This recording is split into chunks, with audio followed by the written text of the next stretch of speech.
Hello friends, welcome to Join Hands JIAB. இன்னைக்கு நம்ம பார்க்க போகிற டாபிக் டெப்ரிசியேஷன். இந்த டாபிக் JIABலும் சரி CIABலும் சரி ரொம்ப முக்கியமான டாபிக். இந்த டாப்பிக்லேருந்து 5லேருந்து 6 மார்க் வரைக்கும் கொஷின்ஸ் எதிர்பார்க்கலாம். நீங்கள் இன்னும் நம்ம சேனலுக்கு சப்ஸ்கிரைப் பண்ணலன்னா கண்டிப்பாக சப்ஸ்கிரைப் பண்ணிக்கோங்க. அப்போ தான் நம்ம போடுற வீடியோவை நீங்கள் உடனுக்குடனே பார்க்க முடியும். லைக் பண்ணுங்கள், ஷேர் பண்ணுங்கள், உங்களோட வேல்யூபிள் கமெண்ட்ஸை கமெண்ட் செக்ஷனில் லீவ் பண்ணுங்கள். வாங்க நம்ம வீடியோக்குள்ளே போகலாம். Meaning of depreciation. It is the reduction in the value of the asset. The decrease in the value of an asset is due to its use, caused by wear and tear or by other reasons. Depreciation என்னன்னு பார்த்தீங்கன்னா reduction in the value of asset. ஒரு machinery நம்ம வாங்குறோம் அப்படின்னா அந்த machinery ஒரு 2-3 வருஷத்துக்கு use பண்ண அந்த மிஷினில் தேய்மானம் இருக்கும்.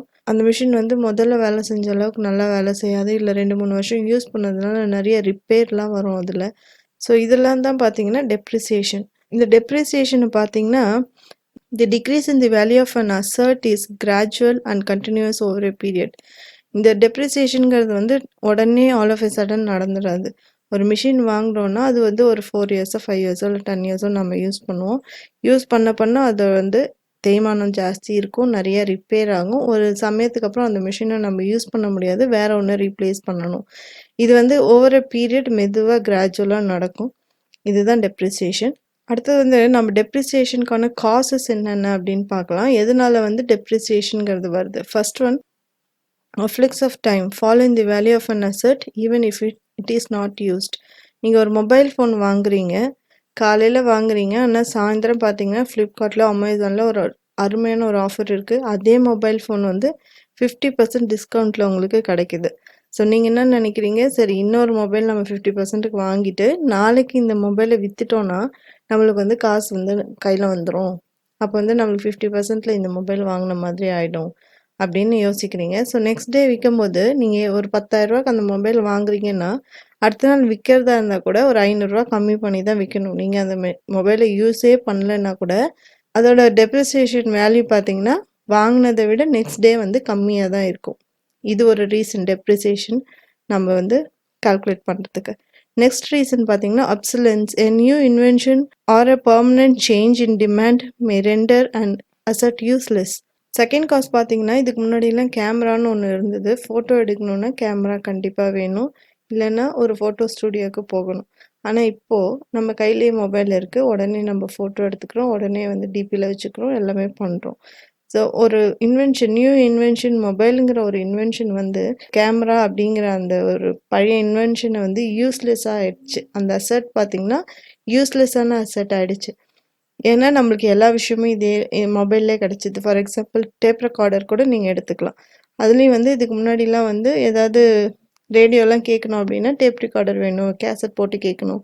பட் இப்போ மொபைல் இருந்தால் போதும், அதுலேயே நம்மளுக்கு எஃப்எம் வருது, ஃபோட்டோ எடுத்துக்க முடியுது, அதிலே பாட்டெல்லாம் கேட்க முடியுது, எல்லாமே நம்ம ஒரு இதுலேயே பண்ணிக்கிறோம். அப்படிங்கிறபோது ஒரு நியூ இன்வென்ஷன் பழைய இன்வென்ஷனோட அந்த அசர்ட்டோட வேலையை சுத்தமாக யூஸ்லெஸ் ஆகுது. இதுதான் இன்னொரு reason for depreciation. Third reason பார்த்தீங்கன்னா fall in the market price. ஒரு ப்ராடக்டோடைய வேல்யூ கம்மியாயிடுச்சு மார்க்கெட்டில் அப்படின்னா அதை ரொம்ப நாளைக்கு யாரும் வச்சுருக்க மாட்டாங்க. உடனே விற்றுட்டு வேறு ஏதோ புதுசாக ஒரு ப்ராடக்ட் வாங்கணுன்னு தான் யோசிப்பாங்க. இதெல்லாம் தான் காசஸ் ஆஃப் டெப்ரிசியேஷன். அடுத்தது நீட் ஃபார் டெப்ரிசியேஷன். சரி, நம்ம டெப்ரிசியேஷன் பண்ணணும்னு சொல்லிட்டோம், இது எதுக்காக பண்ணுறோம் அப்படின்னு பார்த்தீங்கன்னா to know the correct profit. ஒரு மிஷின் வச்சுருக்கோம், அந்த மிஷின் ஒரு 10 லட்சத்துக்கு வாங்குகிறோம் அப்படின்னா அது 3 வருஷம் கழித்து அதோட வேல்யூ கண்டிப்பாக கம்மியாகும். நம்ம 10 லட்சம்னு கால்குலேட் பண்ணிகிட்டே வரோம் அப்படின்னா 10 வருஷத்துக்கும் இந்த மிஷினோட கரெக்டான ரேட் என்ன இன்னைக்கு அப்படிங்கிறது தெரியாது. ஏன்னா அந்த மிஷினுக்கு டெப்ரிசியேட் ஆகி ஒரு 3 வருஷத்துக்கு அப்புறம் அதோட வேல்யூ 5 லட்சமாக இருக்கும். ஆனால் நம்ம 10 லட்சமாக கால்குலேட் பண்ணிகிட்டே இருந்தோம்னா நம்மளோட ப்ராஃபிட்டில் அந்த அமௌண்ட் டிஃப்ரெண்ட்டாக இருக்கும், டெஃபிசிட்டாக இருக்கும். அதனால் ப்ராஃபிட் கரெக்டாக நம்மளுக்கு கால்குலேட் பண்ணுறதுக்கு depreciation is very important. Profit நம்ம கரெக்டாக டிசைட் பண்ணிங்க அப்படின்னா தான் நம்மளோட ஃபினான்ஷியல் பொசிஷன் என்ன மார்க்கெட்டில் அப்படிங்கிறது கரெக்டாக தெரியும். To make provisions for replacement of asset. இது என்னன்னு பார்த்தீங்கன்னா ஒரு மிஷின் இருக்குது, அந்த மிஷின் நம்ம 10 இயர்ஸ் யூஸ் பண்ண போகிறோம் அப்படின்னா அந்த மிஷினை ரீப்ளேஸ் பண்ணணும். 10 இயர்ஸுக்கு அப்புறம். மிஷினோட காஸ்ட்லாம் வந்து ரொம்ப அதிகமாக இருக்கும், லேக்ஸ் அண்ட் க்ரோர்ஸ் கணக்கில் இருக்கும். ஸோ நீங்கள் all of A sudden 10th இயரில் போயிட்டு உடனே ஒரு மிஷினை வந்து புதுசாக வாங்க முடியாது. வாங்கணும் அப்படின்னா அதை வந்து 7th இயர்லேருந்தோ இல்லை 5th இயர்லேருந்தோ பிளான் பண்ணணும். இப்போ நம்மளுக்கு டெப்ரிசியேஷன் எவ்வளோ அமௌண்ட்டுன்னு இருக்குது. இந்த மிஷின் வந்து ஒரு 10 கோடிக்கு வாங்கினாங்கன்னா அது விற்கும் போது ஒரு 2 கோடிக்கு தான் விற்க முடியும். இன்னொரு மிஷின் வாங்கணும்னா அது எவ்வளோ ரேட் ஆகுதுன்னு பார்க்கணும். இது 2 கோடிக்கு தான் போகுது அப்படின்னா மீதி இருக்க காசை நம்ம கொஞ்சம் கொஞ்சமாக சேர்த்துட்டே வரணும். அப்போ தான் நம்ம இன்னொரு மிஷின் வந்து ஈஸியாக வாங்க முடியும். இதுதான் வந்து ப்ரொவிஷன் வந்து மேக் பண்ணணும். அந்த மிஷின் வாங்குறதுக்கு இந்த மிஷின் இருக்கும்போதே அதுக்கு புது மிஷின் வாங்குறதுக்குன்னு ஒரு அமௌண்ட் வந்து எடுத்துகிட்டு போய் வைக்கணும். அடுத்து பார்த்தீங்கன்னா ஃபேக்டர்ஸ் ஆஃப் டெப்ரிசியேஷன். டெப்ரிசியேஷன் எப்படி வருதுன்னு பார்த்தோம், எதுக்காக டெப்ரிசியேஷன் பார்த்தோம். சரி, டெப்ரிசியேஷன் எப்படி நம்ம கால்குலேட் பண்ணணும், எதெல்லாம் வச்சு கால்குலேட் பண்ண போகிறோம் டெப்ரிசியேஷன்னு பார்த்தீங்கன்னா, first one is cost of the asset. அந்த அசட் வாங்கும்போது ஒரு மெஷினரி வாங்குகிறோம், இல்லை ஒரு ஏசி வாங்குகிறோம், ஒரு கார் வாங்குகிறோம் அப்படின்னா அந்த அசட்டோடைய வேல்யூ அது வந்து நம்மளுக்கு வேணும் டெப்ரிசியேஷன் கால்குலேட் பண்ணுறதுக்கு. இந்த அசட்டோட வேல்யூ பார்த்தீங்கன்னா cost plus functional cost. Cost என்னது, அந்த அசட்டை நாம் வாங்குறதுக்கான காஸ்ட். ஃபங்க்ஷனல் காஸ்ட்டுங்கிறது அதுக்கப்புறம் வந்து நம்ம செலவு பண்ணுறது. இப்போ ஒரு ஏசி வாங்குகிறோம் அப்படின்னா அந்த ஏசி வாங்கி உடனே எடுத்துகிட்டு வந்து வீட்டில் வச்சு ஓட்ட முடியாது, அதுக்கு இன்ஸ்டலேஷன் பண்ணணும். இன்ஸ்டலேஷன் பண்ணுறதுக்கு அதுக்கு தனியாக வருவாங்க, எல்லாம் பண்ணுவாங்க. அதுக்கப்புறம் தான் நம்ம ஏசி போட முடியும். ஸோ நம்ம காஸ்ட்டு, அந்த அசட்டோட காஸ்ட், அந்த ஏசியோட காஸ்ட் வந்து வெறும் ஏசியோட காஸ்ட் மட்டும் கிடையாது. ஏசியோட காஸ்ட் ப்ளஸ் இன்ஸ்டலேஷனுக்கு ஆகிற காஸ்ட் ரெண்டுத்தையும் சேர்த்து தான் இதுதான் அந்த ஏசியோட காஸ்ட்டுன்னு நம்ம வந்து டிசைட் பண்ணணும். ஃபார் எக்ஸாம்பிள் நம்ம மெஷினரி வாங்குகிறோம் அப்படின்னா அந்த மெஷினரி ரொம்ப பெருசாக இருக்கும். அதை வந்து நம்ம வாங்குகிற இடத்துலேருந்து நம்மளோட ஃபேக்ட்ரிக்கு வந்து மூவ் பண்ணுறதுக்கு, அதாவது டிரான்ஸ்போர்ட்டேஷனுக்கு ஒரு சார்ஜ் ஆகும். அந்த சார்ஜ் ப்ளஸ் மெஷினரி சார்ஜ் இது எல்லாத்தையும் சேர்க்கணும். ப்ளஸ் அந்த மிஷினை வந்து இன்ஸ்டால் பண்ணுற சார்ஜஸ், இது எல்லா சார்ஜஸும் ஒன்றா சேர்த்தது தான் வந்து காஸ்ட் ஆஃப் தி அசட். அடுத்தது பார்த்தீங்கன்னா the estimated residual or scrap value at the end of its life. Scrap value என்னன்னு பார்த்தீங்கன்னா the value at which the asset can be sold after economic years. ஒரு மிஷின் வாங்க போகிறோன்னா அதோட economic life முடியறதுக்குள்ளே நாம் வந்து சேர்க்கணும், காசு சேர்த்து வைக்கணும்னு முன்னாடியே பார்த்தோம். அதாவது to make provision for replacement of அசட்டில் நம்ம பார்த்துருக்கோம்.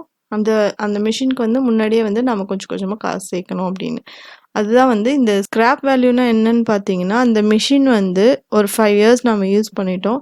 யூஸ் பண்ண அப்புறம் டெப்ரிசியேஷன் போக இன்னைக்கு டேட்டில் அந்த மிஷின் விற்றோன்னா நம்மளுக்கு எவ்வளோ காசு வருமோ அதுதான் வந்து ரெசிடியூவல் வேல்யூ. அதையும் நம்ம வந்து இந்த ஃபேக்டர்ஸ் ஆஃப் டெப்ரிசியேஷனில் தெரியணும், எடுத்துக்கணும். அடுத்தது பார்த்தீங்கன்னா estimated number of years for its commercial life. இந்த மிஷின் எவ்வளோ நாளைக்கு யூஸ் பண்ண முடியும், 3 விஷயம் எடுக்கணும். ஒன்று காஸ்ட்டு, அது காஸ்ட் மட்டும் இல்லாமல் அதோட இன்ஸ்டலேஷன் சார்ஜ், டிரான்ஸ்போர்ட்டேஷன் சார்ஜ் எல்லாத்தையும் சேர்த்து என்ன வருதோ அதுதான் வந்து cost of the machine or cost of the asset. அடுத்தது அந்த மிஷின் வந்து நம்ம விற்க போகிறோம் அப்படிங்கிறபோது அதோட கடைசி வேல்யூ எவ்வளோ இருக்குது அது நம்மளுக்கு தெரியணும். 3வது அது எவ்வளோ நாளில் நம்ம விற்க போகிறோம், எவ்வளோ நாள் யூஸ் பண்ண போகிறோம் அப்படிங்கிறது நமக்கு தெரியணும். இது 3 வேல்யூ இருந்துச்சு அப்படின்னா நம்ம டெப்ரிசியேஷன் கால்குலேட் பண்ணலாம். டெப்ரிசியேஷன் வந்து 3 மெத்தட்ஸ் இருக்குது. ஃபர்ஸ்ட் மெத்தட் பார்த்தீங்கன்னா straight line method. This is a method of calculating the depreciation of an asset which assumes that the asset value will be equal amount of the value for each year. இந்த மெத்தடில் நம்ம depreciation வந்து first இயருக்கு எவ்வளோ calculate பண்ணுறோமோ அதே தான் வந்து கடைசி வரைக்கும் நம்ம வந்து அதே டெப்ரிசியேஷன் தான் கடைசி வரைக்கும் நம்ம வந்து ஃபாலோ பண்ண போகிறோம். இதுதான் வந்து ஸ்ட்ரைட் லைன் மெத்தட். இருக்கிறதுல ஈஸியஸ்ட் மெத்தட் இதுதான். இதுக்கான ஃபார்முலா பார்த்தீங்கன்னா original cost into rate of depreciation. அந்த அசட்டோட ஃபுல் லைஃப் டைமுக்கே வந்து ஒரே ஒரு வாட்டி தான் நம்ம டெப்ரிசியேஷன் கால்குலேட் பண்ண போகிறோம். அதே வேல்யூ தான் அந்த அசட் வந்து முடிகிற வரைக்கும் நம்ம வச்சுக்க போகிறோம். அதுக்கு தான் வந்து ஸ்ட்ரைட் லைன் மெத்தடுக்கு பார்த்தீங்கன்னா original cost into rate of depreciation, இது ரெண்டும் இருந்துச்சு அப்படின்னா ஸ்ட்ரைட் லைன் மெத்தடுக்கு நம்ம டெப்ரிசியேஷன் கால்குலேட் பண்ணலாம். Next method is written down value method or diminishing balance method or reducing instalment method or declining value method. இது எந்த மாதிரி கேட்டாலும் வந்து அது WDV method which is written down value method. இது ரொம்ப முக்கியமான method for depreciation. In this method fixed percentage rate is applied to the residual balance. இதுக்கு வந்து டெப்ரிசியேஷனுக்குன்னு ஒரு ஃபிக்ஸட் ரேட் வச்சுக்கிட்டு அதை தான் வந்து அந்த அசட்டுக்கு டெப்ரிசியேஷன் வேல்யூ கண்டுபிடிக்க போகிறோம். WDVயோட ஃபார்முலா பார்த்தீங்கன்னா WDV equal to original value minus depreciation. நம்மளோட ஒரிஜினல் வேல்யூலேருந்து டெப்ரிசியேஷன் போக மீதி என்ன வருது அப்படிங்கிறத கண்டுபிடிக்கிறது. தேர்ட் மெத்தட் பார்த்தீங்கன்னா சம் ஆஃப் டிஜிட்ஸ் மெத்தட். இதில் வந்து take the economic life in the asset of the year, count back to 1, add the figures. இதில் பார்த்தீங்கன்னா 5 இயர்ஸ் அப்படின்னா 5 இயர்ஸ்க்கு வந்து 5 + 4 + 3 + 2 + 1 அப்படின்னு கால்குலேட் பண்ணுவோம். இது வந்து தேர்ட் மெத்தட். இந்த 3 மெத்தட் என்னங்கிறது நம்ம டீட்டெயிலாக இதுக்கப்புறம் பார்க்க போகிறோம். அதுக்கு முன்னாடி டெப்ரிசியேஷனுக்கு நம்ம யூஸ் பண்ணுற நிறைய ஃபார்முலாஸ் என்னென்னு பார்த்துடலாம். டெப்ரிசியேஷன் கால்குலேட் பண்ணுறதுக்கு நம்மளுக்கு நிறைய ஃபார்முலாஸ் இருக்குது. ஃபர்ஸ்ட் மெத்தட் பார்த்தீங்கன்னா depreciation equal to cost of the price of the asset minus scrap value divided by estimated life of the asset. Second method of depreciation பார்த்தீங்கன்னா depreciation equal to original cost by number of years of economic life. If number of years is not given, the rate of depreciation amount is given. இந்த ஃபார்முலாவில் number of years கொடுக்காம டெப்ரிசியேஷனோட amount கொடுத்துருந்தாங்கன்னா இதுக்கு calculate பண்ணுறதுக்கு பார்த்தீங்கன்னா depreciation amount equal to original cost into rate of depreciation. நம்ம rate of depreciation எப்படி கண்டுபிடிப்போம்னு பார்த்தீங்கன்னா rate of depreciation equal to 100 divided by number of economic years. இதெல்லாம் தான் வந்து நம்ம டெப்ரிசியேஷன் வந்து கால்குலேட் பண்ணுறதுக்கான ஃபார்முலா. இதுக்கப்புறம் வரப்போகிற வீடியோஸில் இந்த ஃபார்முலாஸ்லாம் யூஸ் பண்ணி எப்படி நம்ம வந்து ப்ராப்ளம் சால்வ் பண்ணுவோம் அப்படிங்கிறதெல்லாம் பார்க்கலாம். அடுத்தது ஸ்ட்ரைட் லைன் மெத்தடுக்கு ஒரு எக்ஸாம்பிள் பார்க்கலாம். The original cost of a machine is ₹1 lakh and depreciation rate is 20%. If the life of the asset is 5 years, find the amount of depreciation. இதில் நம்மளுக்கு 3 வேல்யூ கொடுத்துருக்குறாங்க. ஒன்று வந்து மெஷினோடைய வேல்யூ என்ன, ஒரிஜினல் காஸ்ட் என்ன அப்படின்னு கொடுத்துட்டாங்க, தட் இஸ் 1 lakh. டெப்ரிசியேஷனோட ரேட்டு கொடுத்துட்டாங்க, that is 20%. And economic life வந்து பார்த்தீங்கன்னா 5 yearsனு கொடுத்துட்டாங்க. டெப்ரிசியேஷன் கால்குலேட் பண்ண சொல்லியிருக்காங்க. நம்மளுக்கு வந்து எஸ்எல்எம் மெத்தடுக்கு டெப்ரிசியேஷன் எப்படி கால்குலேட் பண்ணணும்னு தெரியும். Depreciation amount equal to original cost into rate of depreciation. Original cost is 1 lakh. 1 lakh இங்கே போட்டாச்சு. Into 20%. 20 divided by 100 equal to 20,000. இதுதான் வந்து டெப்ரிசியேஷனுடைய அமௌண்ட்.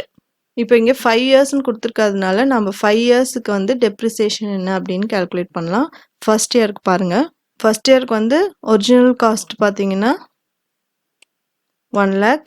இந்த 1 lakh மைனஸ் டெப்ரிசியேஷன் நம்ம கண்டுபிடிச்சிருக்கோம் 20%க்கு வந்து 20,000 அப்படின்னு. 1 lakh minus 20,000 is 80,000. ஃபர்ஸ்ட் இயருக்கான depreciation amount 20,000 and original cost வந்து 80,000 ஆகிடுது. செகண்ட் இயருக்கு பார்த்தீங்கன்னா 20,000 போக மீதி இந்த 80,000 வந்து ஒரிஜினல் காஸ்ட்டு ப்ளஸ் 20,000. ஏற்கனவே நம்ம பார்த்த மாதிரி எஸ்எல்எம் மெத்தடில் வந்து நம்ம வந்து டெப்ரிசியேஷன் என்ன கால்குலேட் பண்ணுறோமோ இதை வந்து ஃபிக்ஸடாக வச்சுப்போம். ஏற்கனவே நம்ம பார்த்துருக்கோம், ஃபிக்ஸடாக வச்சுப்போம் டில் திஸ் 5 years. அப்போ வந்து செகண்ட் இயருக்கும் வந்து டெப்ரிசியேஷன் பார்த்தீங்கன்னா 20,000 தான். ஸோ 80லேருந்து 20 போச்சுன்னா மீதி 60,000. இது இப்போ வந்து original cost for third year. Third இயருக்கு ஒரிஜினல் காஸ்ட் என்ன போடணும், 60,000 மைனஸ் 20,000. இது வந்து கான்ஸ்டன்ட் ஈக்குவல் டு 40,000. இதில் வந்து பார்த்தீங்கன்னா மூணுத்துலேயுமே வந்து டெப்ரிசியேஷன் சார்ஜ் வந்து ஈக்குவல் தான், ஒரே அமௌண்ட்டு தான் இருக்கும். ஒரிஜினல் காஸ்ட்டு மட்டும்தான் வேரி ஆகும்.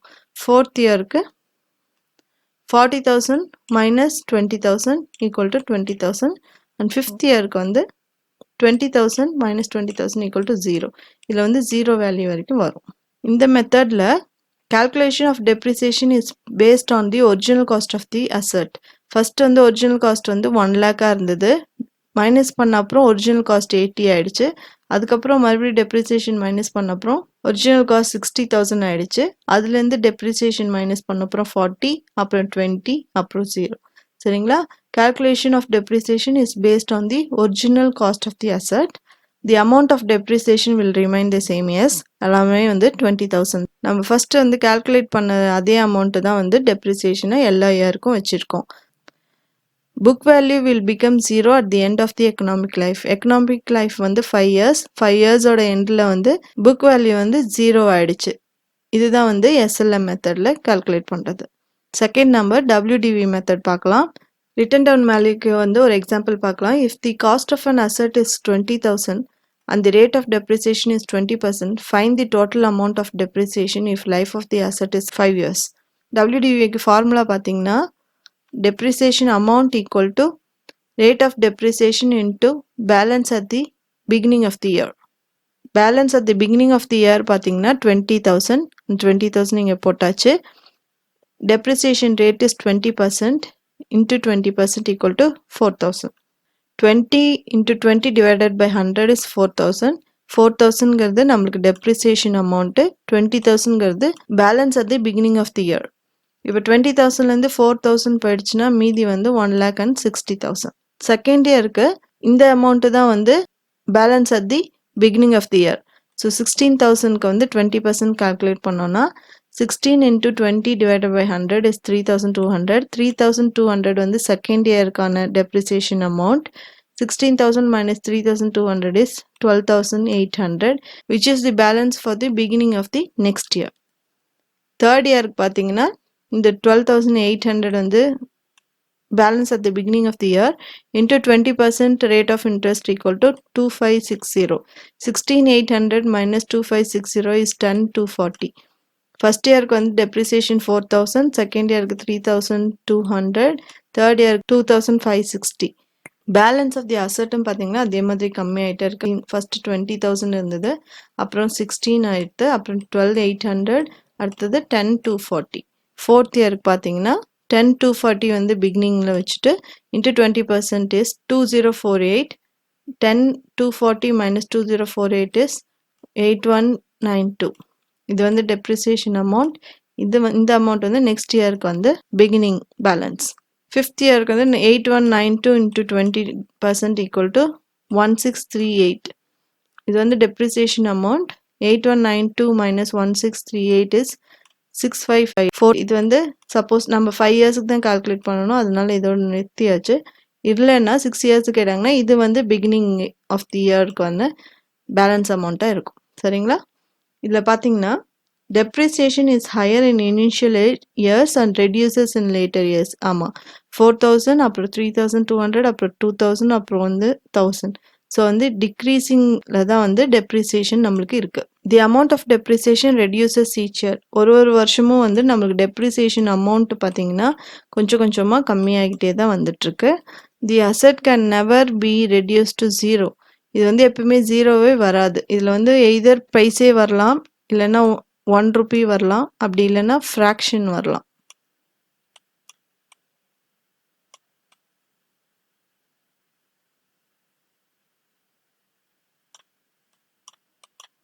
ஓகேங்களா? இதுதான் வந்து எப்பயுமே வந்து லாஸ்ட்டில் வரும். இது வந்து ஜீரோ மட்டும் ஆகவே ஆகாது. அதுவே வந்து எஸ்எல்எம் மெத்தடில் வந்து ஜீரோ ஆகும், டபிள்யூடிவி மெத்தடில் ஜீரோ ஆகாது. அடுத்த மெத்தட் பார்க்கலாம். Sum of digits method. இதுக்கு ஒரு எக்ஸாம்பிள் பார்க்கலாம். 5 years is life and original cost is 2 lakhs. இதுக்கு ஃபார்முலா என்னென்னு பார்த்தீங்கன்னா 5 போட்டிருந்தாங்கன்னா 5 years வந்து எப்படி டினோட் பண்ணுவோம்? 5 + 4 + 3 + 2 + 1 இது எல்லாத்தையும் வந்து ஆட் பண்ணிடணும். ஏற்கனவே நம்ம பார்த்துக்கோம், count back to 1 and then add. அப்போது 5 yearsன்னு கொடுத்துருந்தாங்கன்னா 5 + 4 + 3 + 2 + 1 = 15. ஃபர்ஸ்ட் இயருக்கு எப்படி கால்குலேட் பண்ணுவோன்னு பார்த்தீங்கன்னா 5 இது first year. 5 divided by 15 = 33.30. Second இயருக்கு பார்த்தீங்கன்னா 4 divided by 15 = 26.67. தேர்ட் இயருக்கு பார்த்தீங்கன்னா 3 divided by 15 = 20%. ஃபோர்த் இயருக்கு பார்த்தீங்கன்னா 2 divided by 15 = 13.33%. And fifth year பார்த்தீங்கன்னா 1 divided by 15 = 6.7%. இது கரெக்டாக நம்ம கால்குலேட் பண்ணியிருக்கிறதுன்னு எப்படி நீங்கள் பார்க்கணும் அப்படின்னா, இந்த எல்லா அமௌண்ட்டையும் ஆட் பண்ணிங்கன்னா உங்களுக்கு வந்து ஈக்குவல் டு 100% வரணும். வந்துச்சுன்னா நீங்கள் கால்குலேட் பண்ணியிருக்கிறது கரெக்ட். இது மோஸ்ட்லி எப்போ வந்து எல்லோரும் கன்ஃபியூஸ் பண்ணிக்குவாங்கன்னு பார்த்தீங்கன்னா, ஃபிஃப்த் இயர்னு கேட்டாங்கன்னா ஃபிஃப்த் இயர் வந்து இதுன்னு நினச்சிப்பாங்க. இது கிடையாது, இது வந்து ஃபர்ஸ்ட் இயர். ஃபஸ்ட்டு வர்றது வந்து ஃபஸ்ட் இயர், செகண்ட் வர்றது வந்து செகண்ட் இயர், தேர்ட் வர்றது வந்து தேர்ட் இயர், ஃபோர்த் வர்றது வந்து ஃபோர்த் இயர், அண்ட் ஃபிஃப்த் வர்றது வந்து ஃபிஃப்த் இயர். எல்லோரும் வந்து ஃபிஃப்த் இயர்னு சொன்னால் முதல்ல இதை எடுத்துருவாங்க. அப்போ வந்து நம்மளுக்கு ஆன்சர் தப்பு வரும். நமக்கு ஃபிஃப்த் இயர்னால் இது தான் எடுக்கணும். ஸோ இயர்ஸ் வந்து இந்த மாதிரி தான் நீங்கள் வந்து எடுக்கணும். இதில் தான் வந்து நிறைய பேர் வந்து கன்ஃபியூஸ் ஆகிக்குவாங்க. இந்த ப்ராப்ளம் வந்து தப்பாகிறதுக்கு நிறைய சான்சஸ் இதுலேருந்து தான் வரும். ஸோ இதில் தெளிவாக இருங்க. இந்த மெத்தடில் பார்த்தீங்கன்னா rate of depreciation will be different for different years. Rate பார்த்தீங்கன்னா ஒரு வருஷத்துக்கும் ஃபர்ஸ்ட் இயர் பார்த்தீங்கன்னா 33% இருக்குது, தேர்ட் இயர் பார்த்தீங்கன்னா 20% இருக்குது, ஃபிஃப்த் இயர் பார்த்தீங்கன்னா 6% இருக்குது. So rate of depreciation will be different for different years. இப்போ நம்மளுக்கு ஃபோர்த் இயருக்கு வந்து ரேட் ஆஃப் டெப்ரிசியேஷன் என்ன சம் ஆஃப் டிஜிட் மெத்தட்ல கேட்குறாங்க அப்படின்னா, நம்ம வந்து ஃபோர்த் இயருக்கு என்னது ஃபர்ஸ்ட் இயர் இது, second year, third year, fourth year. So இதுக்கு தான் கால்குலேட் பண்ணோம். So 2 divided by 15.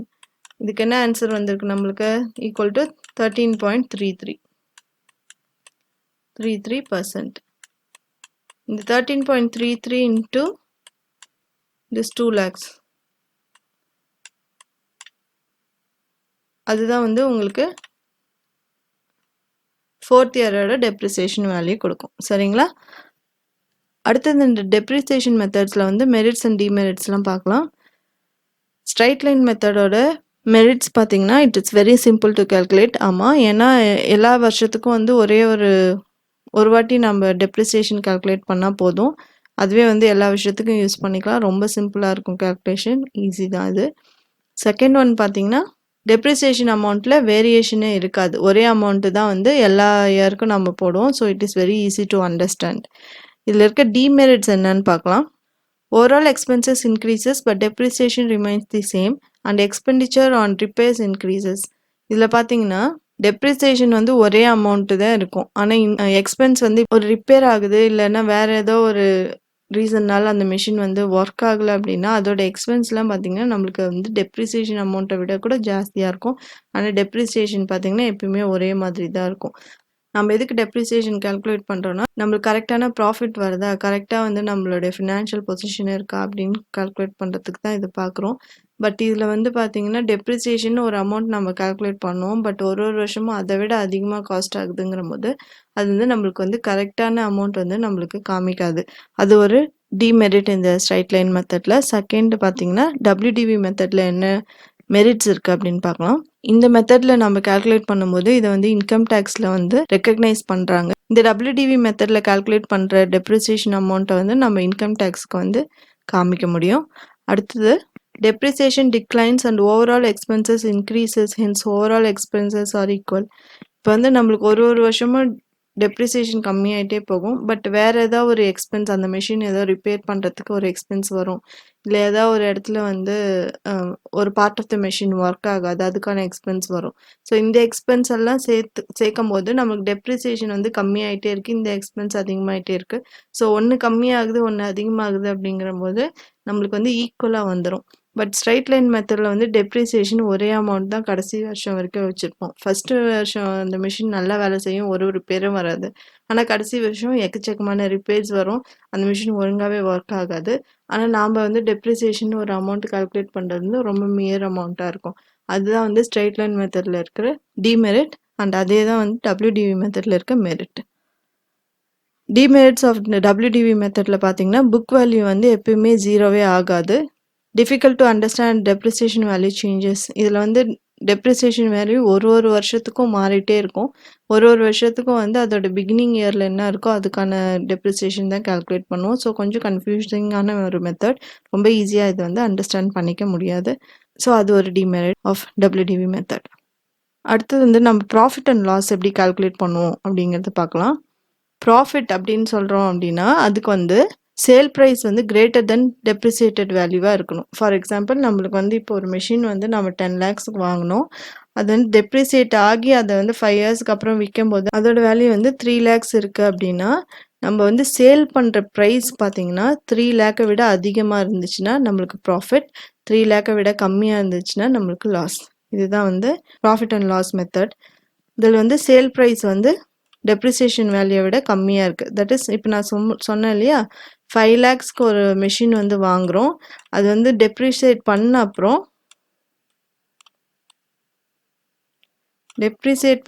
அதோட வேல்யூ வந்து இப்போ 3 lakhs ஆகிடுச்சு. இந்த மிஷின் நம்ம விற்கும் போது 3 lakhs அண்ட் அபோவ் விற்றோம் அப்படின்னா அது வந்து நம்மளுக்கு ப்ராஃபிட். 3 lakhs பிலோ விற்றோம் அப்படின்னா அது லாஸ். ஏன்னா அந்த மிஷினுக்கு வந்து 3 lakhs வேல்யூ இருக்குது, அதை விட கம்மியாக நம்ம விற்கக்கூடாது, லாஸ் ஆகிடும். அதை விட அதிகமாக விற்றா தான் ப்ராஃபிட். இதுக்கு ஒரு எக்ஸாம்பிள் பார்க்கலாம். Two machine is sold at the end of second year for rupees 5 lakhs each. Their book value is 4.5 lakhs and 5.3 lakhs respectively. Calculate profit and loss. இப்போ இந்த மிஷின் வந்து செகண்ட் இயர் வந்து நம்மளுக்கு வந்து 5 lakhsக்கு வந்து சேல் பண்ணுறோம். Second இயரில் இந்த மிஷின் வந்து 5 lakhsக்கு சேல் பண்ணுறோம். ரெண்டு மிஷின் இல்லைங்களா? அப்போ வந்து 5 lakh அண்ட் 5 lakh வந்து சேல் பண்ணுறோம் செகண்ட் இயரில். ஒரு மிஷின் 5 lakh, இன்னொரு மிஷின் 5 lakh. அதோட புக் வேல்யூ, அதாவது டெப்ரிசியேட் பண்ணி இப்போ அந்த மிஷினுக்கு என்ன வேல்யூ அப்படின்னு பார்த்தீங்கன்னா, ஃபஸ்ட்டு மிஷினுக்கு வந்து 4.5, செகண்ட் மிஷினுக்கு வந்து 5.3.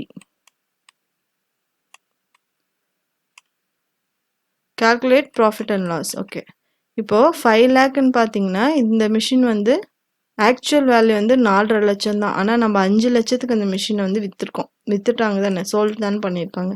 ஸோ 4.5 லட்சம் மிஷினை 5 லட்சத்துக்கு விற்றோன்னா நம்மளுக்கு ப்ராஃபிட் பார்த்தீங்கன்னா 50,000 ரூபா.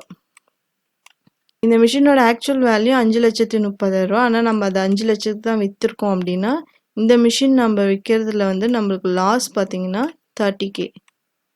இதில் வந்து 50,000 ரூபா வந்து ப்ராஃபிட், இதில் வந்து 30,000 ரூபா வந்து லாஸ். இப்படி தான் வந்து நம்ம profit and loss of the asset வந்து கண்டுபிடிக்கணும். அடுத்து நம்ம பார்க்க போகிறது டெப்ரிசியேஷன் அக்கௌண்டிங் என்ட்ரிஸ். ஃபஸ்ட்டு பார்த்தீங்கன்னா டெப்ரிசியேஷன் அக்கௌண்ட் டெபிட், ஏன்னா அது வந்து நாமினல் அக்கௌண்ட். இதில் debit all expenses and losses. அதில் டெபிட் பண்ணுறோன்னா எதுலேருந்து டெபிட் ஆகும்? அசட்லேருந்து டெபிட் ஆகும். ஒரு மெஷினரி வந்து டெப்ரிசியேட் பண்ணுறோம் அப்படின்னா மெஷினரி அசட்டை அதுலேருந்து டெப்ரிசியேஷன் அமௌண்ட்டுக்கு அந்த வேல்யூ போகும். சப்போஸ் டெப்ரிசியேஷனில் போகுது அப்படின்னா அது அடுத்தது எங்கே ரிஃப்ளெக்ட் பண்ணணும்னு பார்த்தீங்கன்னா ப்ராஃபிட் அண்ட் லாஸ் அக்கௌண்ட்டில். ப்ராஃபிட் அண்ட் லாஸ் அக்கௌண்ட் வந்து debited to depreciation account. Third one பார்த்தீங்கன்னா டெப்ரிசியேஷன் அக்கௌண்ட்லேருந்து ப்ரொவிஷன் நம்ம மெயின்டைன் பண்ணுவோம். ஏன் ப்ரொவிஷன் மெயின்டைன் பண்ணுறோம்? ஒரு வருஷத்துக்கும் ஒரு அமௌண்ட் ஆஃப் டெப்ரிசியேஷன் வரும். ஸோ அதுக்கு ஒரு ப்ரொவிஷன், ஒரு அக்கௌண்ட் ஒன்று, ப்ரொவிஷன் ஃபார் டெப்ரிசியேஷன் ஒரு ஹெட்டு ஒன்று போட்டுட்டு ஒரு வருஷமும் அந்த டெப்ரிசியேட்டட் அமௌண்ட் வந்து அந்த ப்ரொவிஷனில் சேர்த்துட்டே வந்துட்டு கடைசியில் நம்ம அதை ப்ராஃபிட் அண்ட் லாஸ்க்கு எடுத்துகிட்டு போவோம். Profit and loss account debit to depreciation account. இதுதான் வந்து accounting entries for depreciation. Okay friends, உங்களுக்கு இந்த வீடியோ ரொம்ப யூஸ்ஃபுல்லாக இருக்கும்னு நம்புகிறேன். ரொம்ப யூஸ்ஃபுல்லாக இருந்துச்சு அப்படின்னு நினச்சிங்கன்னா கண்டிப்பாக உங்களோட ஃப்ரெண்ட்ஸோட ஷேர் பண்ணுங்கள், லைக் பண்ணுங்கள், நம்ம சேனலுக்கு சப்ஸ்கிரைப் பண்ணுங்கள். உங்களோட வேல்யூபிள் கமெண்ட்ஸை கமெண்ட் செக்ஷனில் லீவ் பண்ணுங்கள். இதுக்கப்புறம் டெப்ரிசியேஷனில் எப்படி கொஷின்ஸ் எல்லாம் கேட்பாங்க அப்படிங்கிறது இதோட பார்ட் 2ல் நாம் டிஸ்கஸ் பண்ணலாம். Thank you friends.